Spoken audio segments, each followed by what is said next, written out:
واعلموا أن فيكم رسول الله لا يطيعكم في كثير من الأمر لعنتم ولكن الله حبب إليكم الإيمان وزينه في قلوبكم وكره إليكم الكفر والفسوق والعصيان أولئك هم الراشدون. وقال رسول الله صلى الله عليه وسلم والذي نفسي بيده ما قضى الله لمؤمن قضاء إلا كان خيرا له أو كما قال عليه الصلاة والسلام. আল্লাহ তাআলা আম্বিয়া আলাইহিস সালাতু ওয়াস সালামকে পাঠিয়েছেন দুনিয়ার মানুষকে কাজ থেকে সরিয়ে, কর্মব্যস্ত মানুষ কাজে ব্যস্ত, এই কাজে ব্যস্ত মানুষকে কাজ থেকে সরিয়ে আমলে লাগাবার জন্য। কৃষক কৃষি কাজ করছে, লাঙল ছাড়ো আমলে আসো। দোকানদার দোকান করছে, দোকান বন্ধ করো আমলে আসো। ওরকম সবাইকে আম্বিয়া আলাইহিস সালাতু ওয়াস সালাম নিজেদেরও তাই। মূসা আলাইহিস সালাম ছাগল চড়াচ্ছিলেন, আল্লাহ তাআলা বললেন তোমার ছড়ি ফেলে দাও, লাঠি ফেলে দাও। ছাগল চড়ানো চলবে না। আর আজও তাই, আজান হয়, আজান যখন হয় আজান সব দিকে যায়, আর যার কানে আজান যাচ্ছে সে কোনো না কোনো একটা কাজের মধ্যে ব্যস্ত আছে। আর আজান তাকেই বলছে যে কাজ বন্ধ করে তুমি আমলে চলে আসো। সাথে একটা প্রশ্ন ওঠে যে কাজ কি আর আমল কি? মোটামুটি ভাবে আমরা বুঝি কাজ ও দুনিয়ার কাজ আর আমল হলো দিনের আমল। কাজের কিছু বৈশিষ্ট্য আছে আর আমলের কিছু বৈশিষ্ট্য আছে। দুনিয়ায় কাজে বিশেষ করে যারা উন্নতি করে আর যাদেরকে উন্নত বলা হয়, যাদেরকে উন্নতির দৃষ্টান্ত হিসেবে দেওয়া হয়, এদের মধ্যে কয়েকটা বৈশিষ্ট্য তারা লক্ষ্য করে আর অন্যদেরকে ওই বৈশিষ্ট্যগুলো উদ্বুদ্ধ করবার চেষ্টা করে। এক হলো তার মনে যেন উন্নতির একটা প্রবল চাহিদা থাকে, আর নিজের মনের ভিতর নিজের ব্যাপারে যেন তার কাছে প্রবল আত্মবিশ্বাস থাকে। ব্যবসা ট্যাবসা ইত্যাদির মধ্যে এই শব্দগুলো খুব বেশি শেখায়। আত্মবিশ্বাস বিভিন্ন ভাষায় বিভিন্ন বলবে, বাংলা বলবে আত্মবিশ্বাস বলবে, ইংরেজিতে হয়তো সেলফ কনফিডেন্স ইত্যাদি বলবে, কখনো কখনো আবার মনের শক্তি, উইল পাওয়ার টাওয়ার এই জাতীয় শব্দ ব্যবহার করে। আত্মবিশ্বাস কি? আমি পারি, আমার যোগ্যতা আছে, আমি এই গুণে গুণান্বিত, আমার শক্তি সামর্থ্য শুদ্ধতা, আমার মন যেটা চাচ্ছে এই চাওয়া শুদ্ধ, আর এটা অর্জন করবার জন্য যে সামর্থ্য আমার কাছে ওই সামর্থ্য আছে। নিজ সম্বন্ধে উন্নত থেকে উন্নত ধারণা, এটাকে আত্মবিশ্বাস করে। নিজেকে অতি উন্নত মনে করো, এর জন্য তাকে আরো শিক্ষা আরো করে।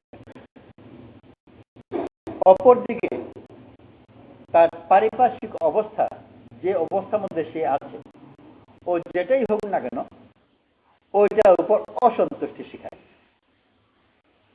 আর সেজন্য বড় একটা ইচ্ছা মনে পোষণ করে যে এই চারপাশে যে অবস্থা আছে এই অবস্থাকে সম্পূর্ণ ভেঙে আমি একটা উন্নত অবস্থায় যাব।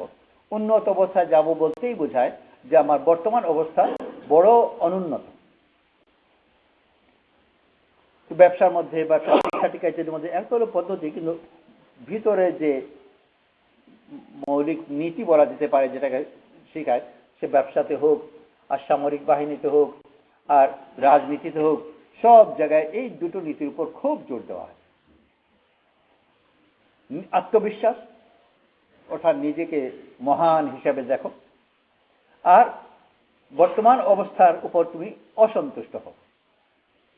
কেউ যদি এই কথা বলে, ব্যবসা করছে, আর তাকে বললো যে এই ব্যবসা নানান প্ল্যান প্রোগ্রাম তাকে দিল, সব শুনলো শুনে তারপর বললো যে আমার তো যথেষ্ট টাকা আছে, এই টাকা দিয়ে তো আমি ভালো করে খেয়ে পরে মরতে পারবো, আর দরকার কি?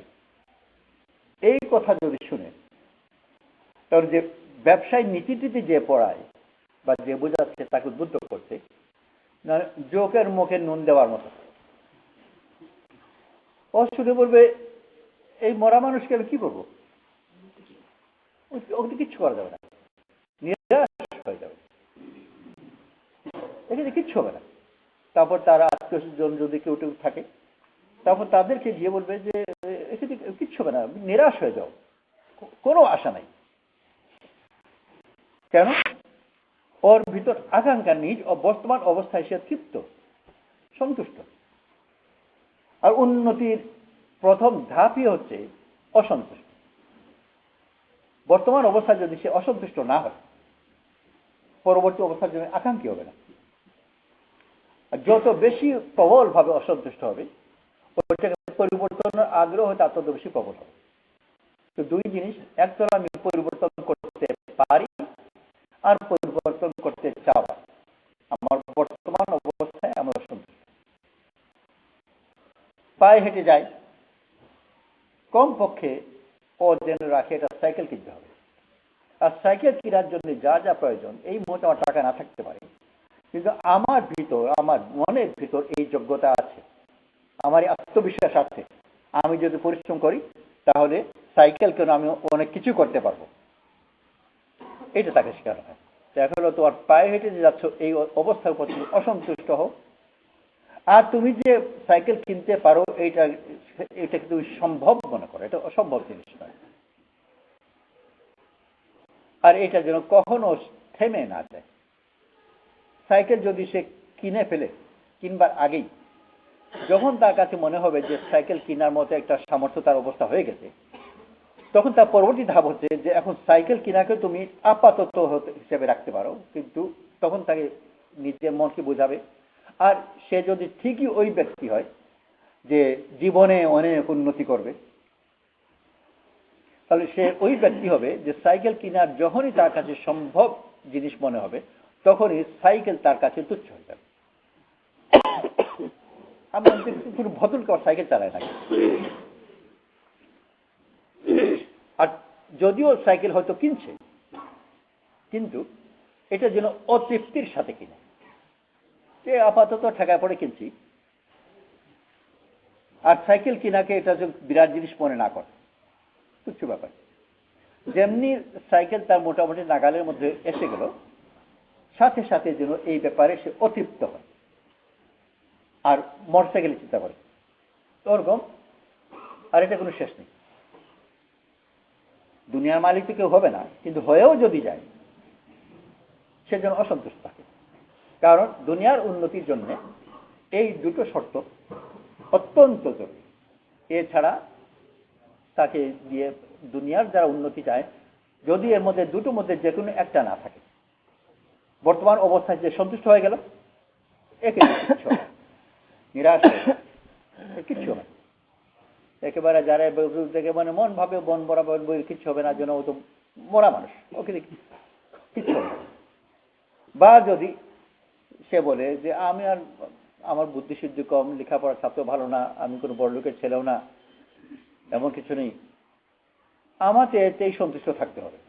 তাই পায়ে হেঁটে যাই অবস্থা আমার ভালো নয়, কিন্তু সাইকেল কেনার সামর্থ্য আমার নাই, আর আমার ভিতরে এমন কোনো যোগ্যতাও নেই যে একটা সাইকেল ভবিষ্যতে কিনতে পারবো। বলে যেখানে আমার কি আছে, ডিগ্রি আছে আমার নাই, বুদ্ধি আমার এমন বেশি বুদ্ধিমানও না, গায়ের শক্তি তাও সাধারণ। আর যদি বলে যে আমার মধ্যে এই সামর্থ্য নাই, ওই একই জিনিস ওর সম্বন্ধে দুনিয়াদাররা নিরাশ হয়ে যাবে। তো তার আত্মবিশ্বাস নাই, এতে কিচ্ছু না। তো দুনিয়া এই দুটো উপর চলে। আত্মবিশ্বাস, যেটার অপর নাম হচ্ছে অহংকার। তাকে অহংকারী হতে হবে, যদিও ওই শব্দ ব্যবহার করে না, কিন্তু মোটামুটি জিনিস ওইটাই, আত্মবিশ্বাস। তাকে অহংকারী হতে হবে, আমি পারি, উদ্ধততা আচরণ। আর তার ইচ্ছা প্রবল হতে হবে যে আমি বহুত উপরে উঠব জগতের দিক থেকে। আল্লাহ তাআলা এর মোকাবেলায় দিন দিয়েছেন।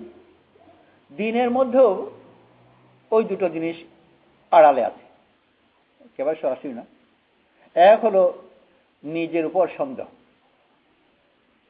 যত বেশি সে দিনদারির মধ্যে এগোতে থাকবে তত বেশি নিজের উপর তার আস্থা কমবে। যে আগে মনে করতে কিছুটা করতে পারবো, আর যত বেশি দিনের ময়দানে সে অগ্রসর হতে থাকবে তত বেশি তার নিজের উপর আস্থা কমবে, আর নিজের উপর সন্দেহ বাড়তেই থাকবে।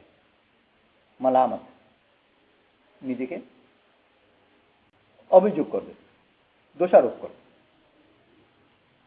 আর এত বেশি দোষারোপ করবে যে এক পর্যায়ে গিয়ে বড় বড় আল্লাহওয়ালারা যত বেশি বড় আল্লাহওয়ালা হয়, তো এই কথাই বলবে যে আল্লাহ তাআলা যদি মেহেরবানি করে নিজ দয়ায় নিজ মেহেরবানিতে যদি আমাকে নাজাত দিয়ে দেন তো আল্লাহর ইহসান, নইলে আমার হাত আল্লাহর কাছে চাইবার অত সাহস নেই। আল্লাহকে যে আমি চাইবো যে আল্লাহ তুমি আমাকে মাফ করো, চাইবই বা কেমন করো? তো নিজেকে এত বেশি অভিযুক্ত মনে করবে, এত বেশি দোষী মনে করবে যে দোয়া করারও সাহস নাই। আবু বকর সিদ্দিক রাদিয়াল্লাহু আনহু ঘাসের পাতাকে নিয়ে বলতে, হায় আমি যেরকম হতাম। পাখিকে দেখে বলতে, হায় আমি যেরকম হতাম। ওমর রাদিয়াল্লাহু আনহু হুযায়ফা রাদিয়াল্লাহু আনহুকে একদিন জিজ্ঞেস করছেন যে তোমার কাছে তো মুনাফিকদের নাম রাসূল সাল্লাল্লাহু আলাইহি ওয়াসাল্লাম দিয়েছেন, আর ওইটা অন্য কাউকে প্রকাশ করার জন্য শুধু ওনাকেই রাসূল সাল্লাল্লাহু আলাইহি ওয়াসাল্লাম জানিয়েছেন। আমাকে শুধু এই কথাটা তুমি আমাকে জানাও যে আমার নামও তার মধ্যে আছে কিনা। নিজের ব্যাপারে এরকম ভয় যে আমারও না যাতে কোনো উপায় আছে কিনা। তো একজন মানুষের আল্লাহওয়ালা হওয়ার জন্য প্রথম শর্ত হলো যে নিজেকে অনুপযুক্ত মনে করে। আমি বড়ই খারাপ, বড়ই দোষী। আর যত দোয়া আছে সব দোয়াগুলোর ভাষা এরকম, রব্বানা যালামনা আনফুসানা ওয়া ইন লাম তাগফির লানা ওয়া তারহামনা লানাকুনান্না মিনাল খাসিরিন। নিজের কোনো গুণ কথা নেই। রব্বানা যালামনা আনফুসানা, হে আল্লাহ আমরা নিজের উপর বড় জুলুম করি।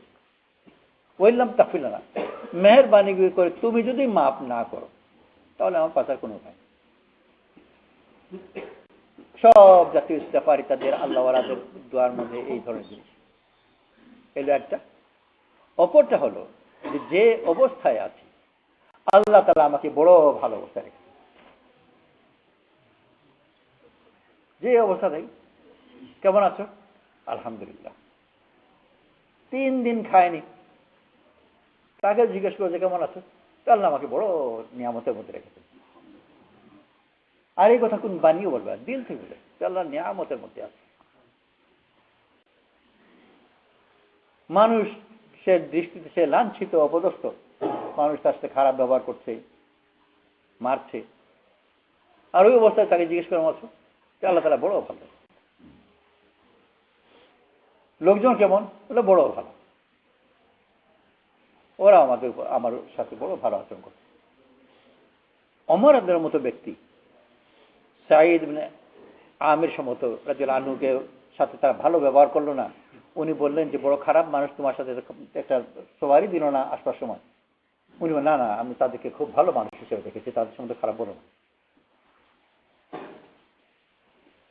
একেবারে বিপরীত। দুনিয়ার যে দুটো প্রধান উপাদান, আত্মবিশ্বাস আর তার বর্তমান অবস্থার উপর অতৃপ্তি, দিনের এ মোকাবেলায় তার একেবারে বিপরীত দুটো কথা, যে নিজের উপর একেবারে অনাস্থা, যে নিজেকে মুনাফিক মনে করা। মুনাফিক কাফিরটা আরো খারাপ। আর যে অবস্থার মধ্যে আছে ওই অবস্থা তার পারিপার্শ্বিক সব কিছুকে বড় উন্নত মনে করে, বড় ভালো মনে করে। আল্লাহ তাআলা মানুষের দুনিয়ার ভালো জীবন, আখিরাতে পরে আসবে, দুনিয়ার ভালো জীবন রেখেছেন তার বর্তমান যে অবস্থা আছে ওই অবস্থার তৃপ্তির মধ্যে। আল্লাহ তাআলা নেক আমলের উপর যে আমাদেরকে ভালো জীবনে ওয়াদা করেছেন, এই ভালো জীবনের ওয়াদার ভিত এটা নয় যে তুমি অতৃপ্ত থাকো। মানুষ সে বাচ্চাই হোক না কেন, অতৃপ্ত যদি হয় তো ভালো আর কোথায়। আর দুনিয়ার শর্তই হলো তাকে অতৃপ্ত থাকতে হবে। তৃপ্তি হয়ে গেল মানে মত। তো দুনিয়া তো রূপ স্বীকার করে না। যদি রূহ আমরা কোনো জিনিস স্বীকার করতো তাহলে দুনিয়াদাররা তৃপ্তিকে বলতো রুহানি মৌত। রুহানি মৌত তো বলবে না, কিন্তু আত্মিক মৌত বা ওর কিছু বলবে, মানসিক আত্মিক যে শব্দ হোক না কেন, ওই মৌত পড়বে তৃপ্তি। আর এর মোকাবেলায় ভালো জীবন সে চায়, যদি অতৃপ্ত সারা জীবন থাকে তাহলে সে শেষ মুহূর্ত পর্যন্ত ওই পেরেশানির মধ্যেই থাকবে, কারণ তৃপ্তি তো সে পেল না, আর চেয়েছিল অত দুনিয়া সত্যই হচ্ছে তৃপ্তি না পাওয়া, আর তৃপ্তি পেয়ে যাওয়া তার দৃষ্টিতে মৃত্যু। এর মোকাবেলায় যে নিজেকে অনুপযুক্ত মনে করে, তার জন্য সে অল্পটুকু যদি পায়, মনে হচ্ছে এইটা তো আমার পাওনা ছিল না, আমি যেরকম এটাও আমার পাওনা ছিল না, তো আল্লাহ তাআলা মেহেরবানি করে দিয়েছেন। তো দিনদারদের মধ্যে পরীক্ষা আল্লাহ তাআলা দিনের যে করেন, দুনিয়া তারা যে পরীক্ষা দেখি ওর আত্মবিশ্বাস আছে কিনা, এগুলোতে পরীক্ষা অত বেশি করে না, কিন্তু শিখায়, বিশেষ করে আর্মি ইত্যাদিতে, একাডেমিতে নানানভাবে প্রত্যক্ষভাবে পরোক্ষভাবে তার আত্মবিশ্বাস, সেলফ কনফিডেন্স ইত্যাদি শিখায় এবং পরীক্ষা নেয়। কখনো কখনো আল্লাহওয়ালারা তার মোকাবেলায় পরীক্ষা নেন যে নিজেকে সে কতটুকু অনুপযুক্ত মনে করে, আর যেটুকু পেয়েছে ওটুকু সে কতটুকু সে তৃপ্ত। একেবারে বিপরীত। রশিদ আহমদ গাঙ্গুহি রহমাতুল্লাহ আলাইহি, ওনার শেখ ছিলেন শাহ আহমদুল্লাহ মুহাজির মাক্কি রহমাতুল্লাহ আলাইহি। একদিন বললেন, আমার এখানে খেতে আসো। পীরের সাথে খেতে যাওয়া বড় মর্যাদার ব্যাপার। তো ওনাকে ডাকলেন, তো একসাথে বসে খাবেন। তিনজন, শাহ আহমদুল্লাহ মুহাজির মাক্কি রহমাতুল্লাহ আলাইহি মেজবান, রশিদ আহমদ গাঙ্গুহি রহমাতুল্লাহ আলাইহি ওনার মুরিদ এবং এই সময় মেহমান, আর আরেকজন মেহমান। খাবার দিয়েছে রুটি, ডাল আর কোফতা, তিনটা দিয়েছে। ডালের বাটি গাঙ্গুহি রহমাতুল্লাহ আলাইহির কাছে, নাগালের কাছে। কোফতার বাটি একটু দূরে, ওখানে কোফতা নিতে হলে হাত একটু লম্বা করে নিতে হয়, একটু আদবের ফেলা পড়ে বা একটু সংকোচে লাগবে।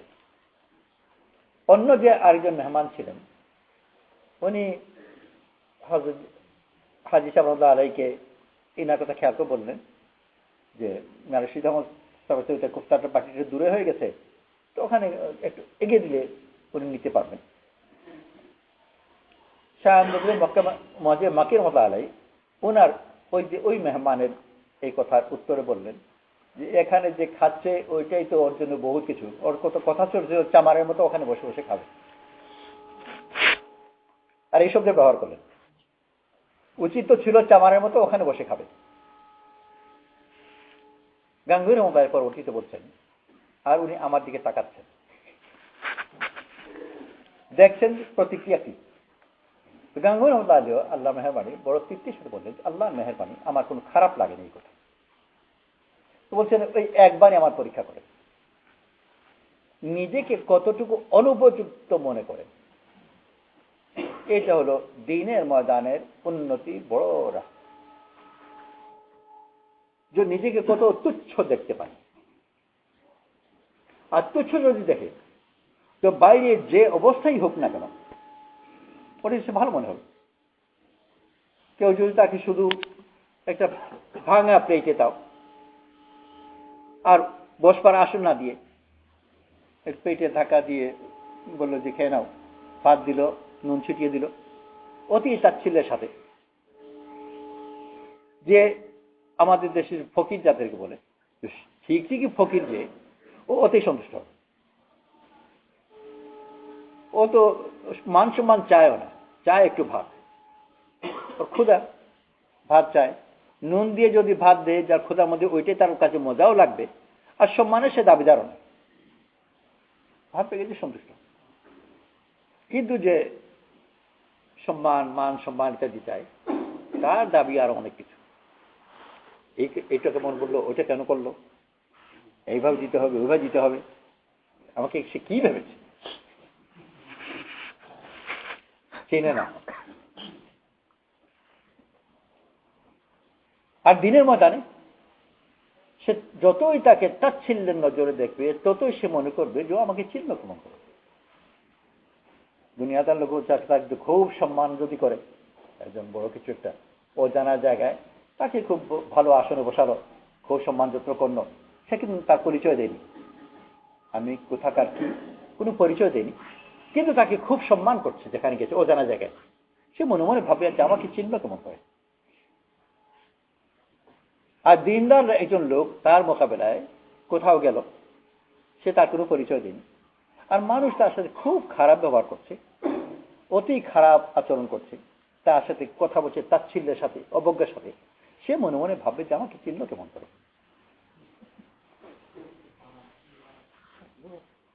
কারণ সে আসলে তো একটি অনেক বেশি খারাপ আচরণ হওয়ার কথা ছিল, কিছুটা বোধহয় চিনতে পেরেছে।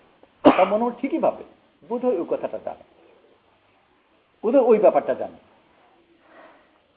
নিজের আভ্যন্তরীণ দোষগুলো কল্পনা করবে, আবিষ্কার করবে, আর মনে করবে যে বোধহয় ওই কথাগুলো জানে, সেই জন্যই আমাকে আন্দাজ করতে পেরেছে। তারপর শুকর আদায় করবে যে লাঠি দিয়ে মারেনি এখনো, শুধু অবজ্ঞা দেখিয়েছে, এখন যে লাঠি মারেনি ওইটা শুকর আদায় করবে।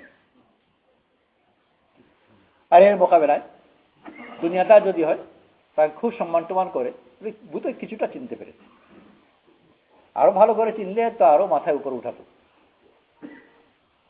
তো প্রথম শর্ত হলো নিজ সম্বন্ধে ধারণা। তো দুনিয়া যেটা মানুষ দুনিয়া বলে, দুনিয়ার কাজের ব্যাপারে মানুষের নিজ সম্বন্ধে ধারণা হলো আত্মবিশ্বাস, এটা তার শর্ত। আর দিনের ময়দানে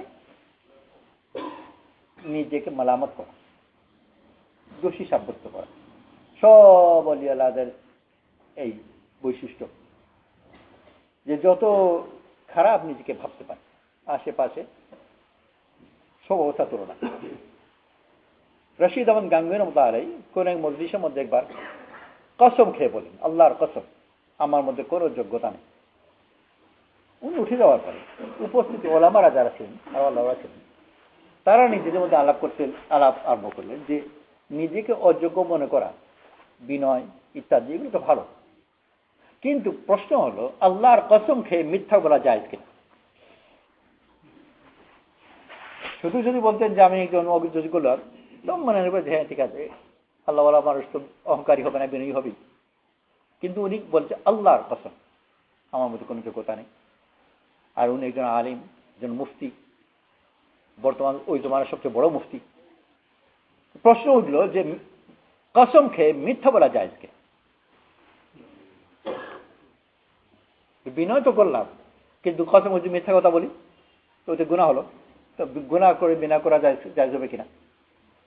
এই প্রশ্ন যখন উঠল তখন উপস্থিতি যারা ওলামারা ছিলেন তাদের মধ্যে উত্তরও তারা পেয়ে গেলেন, বললেন যে কসম খেয়ে মিথ্যা বলা জায়েজ নয়, কিন্তু উনার জন্য এই কসম বিলকুল শুদ্ধ, কারণ উনার ব্যাপারে উনি জেনে শুনে মিথ্যা বলছে না, উনার ধারণা এটাই।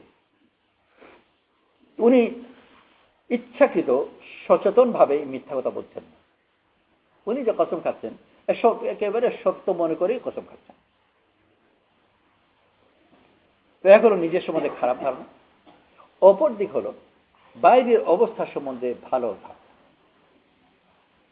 অসুস্থ তাও বলে আলহামদুলিল্লাহ, উপবাস তাও বলে আলহামদুলিল্লাহ, মানুষ তাকে ঢিল মারছে তাও বলে আলহামদুলিল্লাহ। দুনিয়ার এমন কোনো খারাপ অবস্থা নেই যে খারাপ অবস্থা তার কাছে মনে হয় খারাপ, বরং এর আড়ালে প্রত্যেক জিনিসের মধ্যে নিয়ামত দেয়। তো যেরকম আবু বকর সিদ্দিক রাদিয়াল্লাহু আনহু একদিক থেকে নিজেকে এত অনুপযুক্ত মনে করছেন যে ঘাসের চেয়েও খারাপ, ছাগলের চেয়েও খারাপ, পাখির চেয়েও খারাপ, খলিফা তো ওনাকে জবরদস্তি বানিয়ে দিলেন, এমন একটা অবস্থা বানালেন উনি টের পাওয়ার আগে ওনার হাতে বয়স হয়ে গেছে। ওমর রাদিয়াল্লাহু আনহু হঠাৎ ওই খলিফা যে হলেন, হঠাৎ এসে বললেন যে তোমার হাত দাও তো। উনি বুঝতে পারেননি, হাত দিয়েছেন, বয়স হচ্ছে না, উপর সবাই খেতে বয়স হচ্ছে। উনি বুঝার আগে লাইন পড়ে গেছে বয়স হওয়ার, আর পেছনে সরতে পারেননি।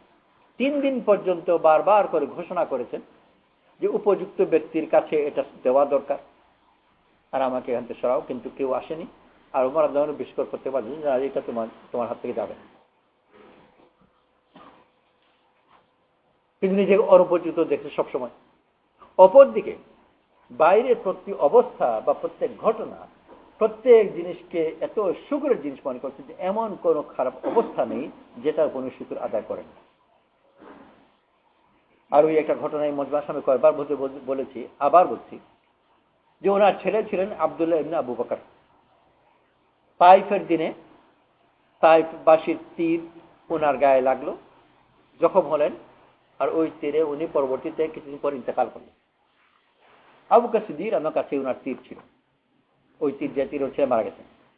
কিছুদিন পরে বনু সাকিফ, অর্থাৎ যারা ওনার ছেলেকে হত্যা করেছে যে কবিলা, তারা মুসলমান হয়েছে এবং তাদের প্রতিনিধি দল আবু বকর সিদ্দিক রাদিয়াল্লাহু আনহুর সাথে দেখা করতে এসেছে। আবু বকর সিদ্দিক রাদিয়াল্লাহু আনহু তখন খলিফা। ওই তীর উনি বের করলেন আর তাদেরকে দেখালেন যে তোমাদের মধ্যে কে আছো এই তীরকে চিনো। যার তীর ছিল সাদ ইবনে উবাইদ, উনি বলে হ্যাঁ আমি চিনি, এই তীর আমি বানিয়েছি, এ থেকে আমি ধার দিয়েছি, এটা পেছনে আমি পালক লাগিয়েছি, আর এই তীর আমি নিক্ষেপ করেছি। অর্থাৎ তীর বানানো থেকে নিয়ে তীর নিক্ষেপ আর ওনার ছেলেকে হত্যা করা পর্যন্ত ওই এক ব্যক্তি দায়ী, উনি ওনার সামনে। আবু বকর সিদ্দিক রাদিয়াল্লাহু আনহু বললেন, সব তারিফ ওই আল্লাহ যিনি তোমার হাতে আমার ছেলেকে সম্মান দান করেছেন আর আমার ছেলের হাতে তোমাকে লাঞ্ছিত করেন। দুনিয়াতে একটা কথা আছে, মূলত আমাদের দেশে কথা কি না না হয়তো আরবি কথা বাংলাতে অনুবাদ করা হয়, যে সবচেয়ে ভারী কোন বোঝা, সবচেয়ে ভারী কোন বোঝা? বাপের পিঠে ছেলের লাশ, এটা বলা হয় সবচেয়ে ভারী বোঝা, বাপের পিঠে ছেলের লাশ, সন্তানের লাশ। আবু বকর সিদ্দিক রাদিয়াল্লাহু আনহুর সামনে এর চেয়ে ভারী, এর চেয়ে দুঃখের কোনো কথা হতে পারে না যে আমার ছেলেকে হত্যা করেছে এবং এই ব্যক্তি হত্যা করেছে। আর ওইটার উপর আবু বকর সিদ্দিক রাদিয়াল্লাহু আনহু আল্লাহর শুকর আদায় করলেন, সব তারিফ ওই আল্লাহ যিনি তোমার হাতে আমার ছেলেকে সম্মান দান করেছেন আর আমার ছেলের হাতে তোমাকে লাঞ্ছিত করেন। ছেলের মৃত্যুতে ছেলের হত্যাকারীর কাছে যদি আল্লাহর প্রশংসা করেন, পরোক্ষভাবে একেই শুকরানা দেওয়া হলো, তাকে যদি শুকর করেন, তো না শুকরি করার কি আর অন্য দুনিয়াতে কোনো জায়গা আছে? এই জায়গায় যদি না শুকর করেন, এরপরে না শুকরির দুনিয়াতে জীবনে কোনো মওকা নেই। না শুকরির যদি মওকা থাকতো তো এইটা একটা ছিল, আমার ছেলেকে হত্যা করেছে, এই জায়গায় শুকর করছেন। আর শুধু শুকর করছেন না, শুকর করার জন্য বড় শক্তিশালী আর বড় পরিষ্কার দুটো দলিল ওনার সামনে। আমার ছেলেকে আল্লাহ তাআলা সম্মান দিয়েছেন আর তোমাকে আল্লাহ তাআলা উদ্ধার করেছেন, দুই কারণে শুকর আদায় করছেন, শুধু এক শুকর, দুই শুকর। তো নিজের ছেলের মৃত্যুতে ছেলের হত্যাকারীর সামনে যদি শুকর আদায় করবে, ও না শুকরি করবে কখন? কোনো জায়গায় নেই না শুকর।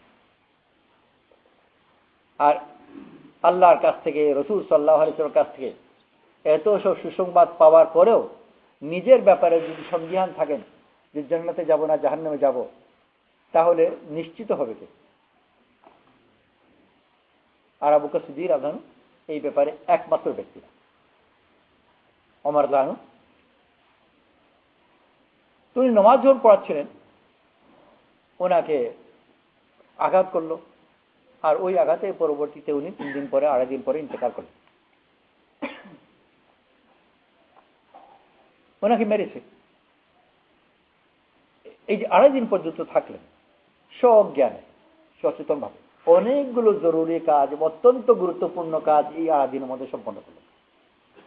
ব্যক্তিগত, ইজতেমাই, বহুত বড় মসলা, খলিফা নির্বাচন ইত্যাদি বড় সূক্ষ্ম মসলা ইত্যাদি ওই 2.5 দিনের মধ্যে উনি শেষ করলেন।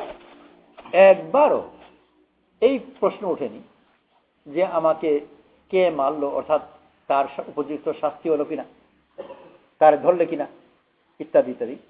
কে মারলো ওই কথা জিজ্ঞেস করেছেন, কিন্তু ওটা জিজ্ঞেস করেছেন আর অন্য কারণে, যে মুসলিম আমাকে যে মেরেছে সে মুসলমান না ও মুসলমান, সেটা জিজ্ঞেস করেছেন। যখন তারা বলল যে ও মুসলমান, আল্লাহ শুকর আদায় করলেন, কারণ ওনার দোয়া ছিল আল্লাহ তাআলা ওনাকে যেন শাহাদাত দান করে।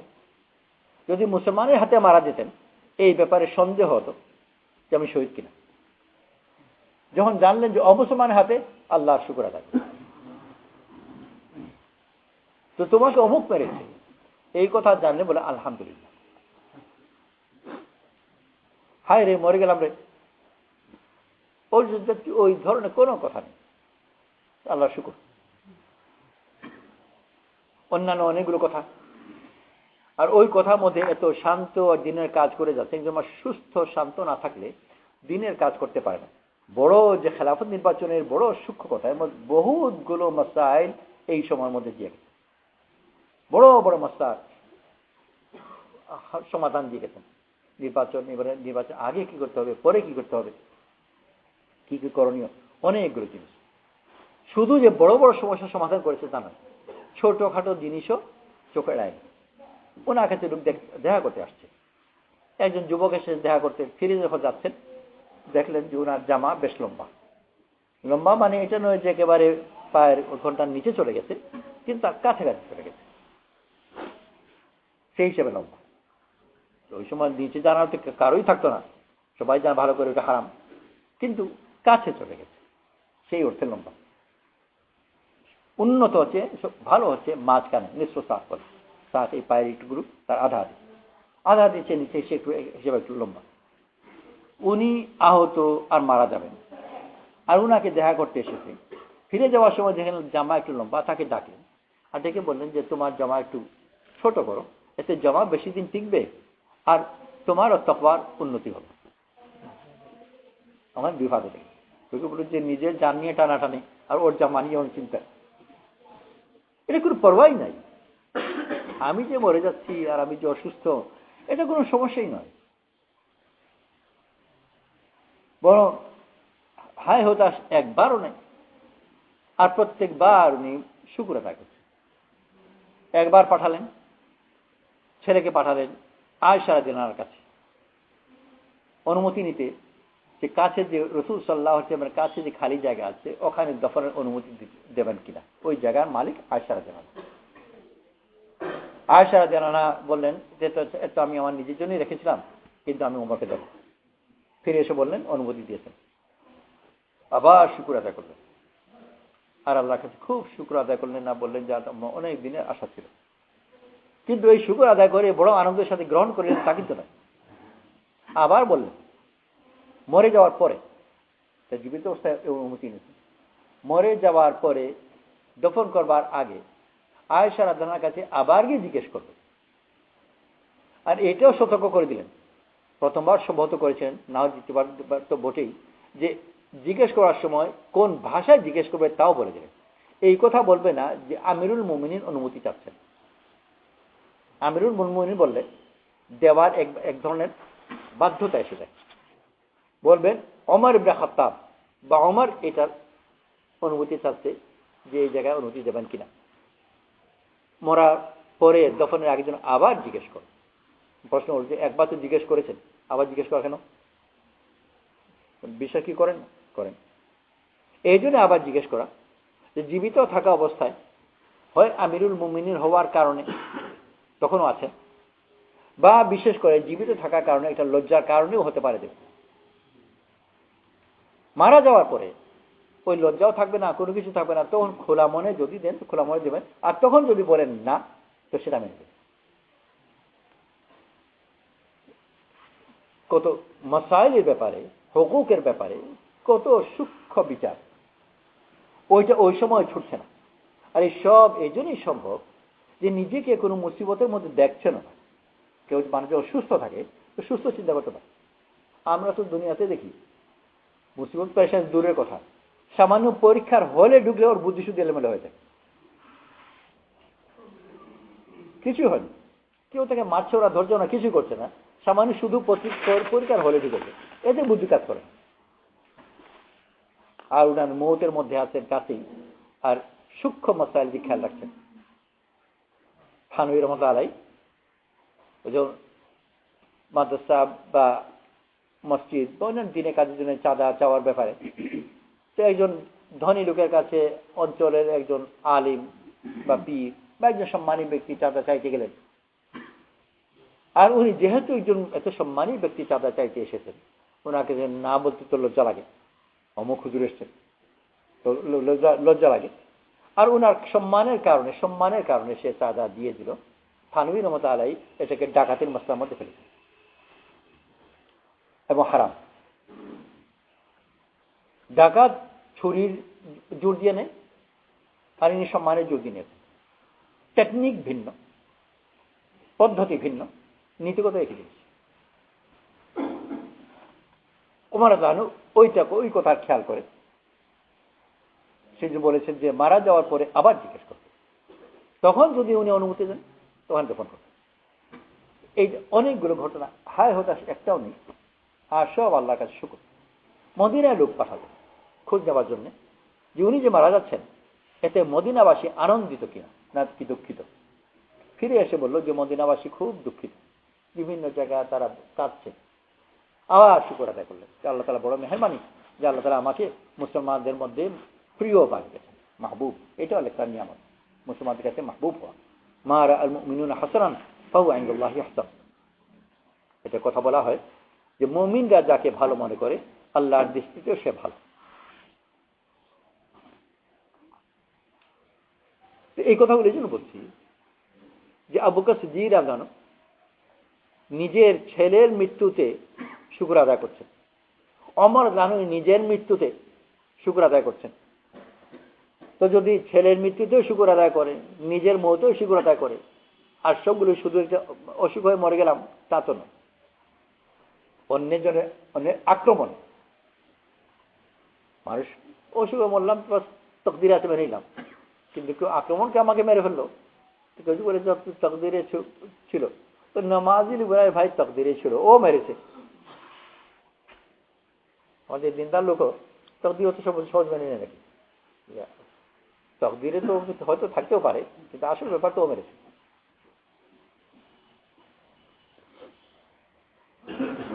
আল্লাহ তাআলা দিন গড়েছেন এই দুই জিনিস উপর। নিজের ব্যাপারে সন্দিহান, যত খারাপই বলে না কেন নিজেকে দেখলাম তো আসলে আরো বেশি খারাপ। ও আমাকে জানে না বলে এইটুকু বলল, যদি জানতো তার বাকিটুকু বলতো। আল্লাহ পর্দা রেখেছেন, এর জন্য দোয়াও করে। মুসলিম দোয়ার মধ্যে এ আল্লাহ তুমি আমাকে পর্দার আড়ালের মধ্যে রাখো। খারাপ তো মেনে নিয়েছে, ওটাতে কোনো উপায় নেই, তখন বাকি এইটুকু যেটা প্রকাশ করো না। আস্তুর আল্লাহ রাতিনা মুসলিম দোয়ার মধ্যে আছে যে আমাদের দোষগুলোর উপর তুমি পর্দা রাখো। এই ব্যাপারে দোয়াই করছেন না যে আমি দোষমুক্ত হয়ে যাবো, ওই আশাই নেই। তো ওইবারে আমরা আকাশ কুসুম দোয়া করে কিলাম, ওই আশাই নেই যে দোষমুক্ত হয়ে যাব। এইটা দোয়া করছেন এই আল্লাহ অন্যের সামনে প্রকাশ করে দিবেন।